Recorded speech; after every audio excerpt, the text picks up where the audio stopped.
तर मित्रांनो, हळूच आपण जाऊया. कावळ्याने अंडा आणलेला आहे, शेजारच्या घरातून अंडा आणलेला आहे. हळूहळू खातंय अंड बघा.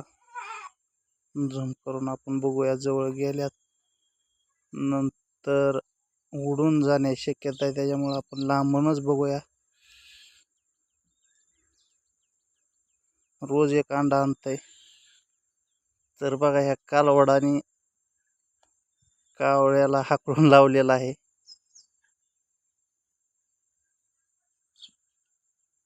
कावळा कुठं गेलाय बघू. इथं कावळा थांबलेला आहे. कालचं अंड खाऊन उकरून बघतोय का उठून गेला कावळा. कालवडाने त्याला हाकलून लावलेलं आहे. जवळ जाऊन बघूया आपण नेमकं अंडच आहे का काय.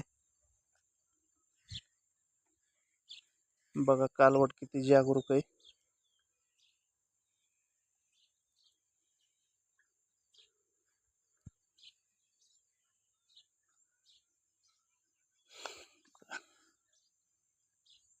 अंड फोडून झाकून ठेवलंय कावळ्याने बघा.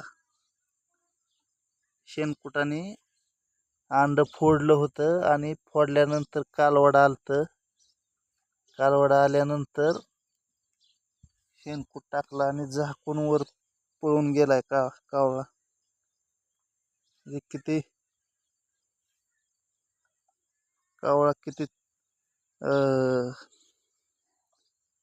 तल्लक बुद्धी त्याची बघा.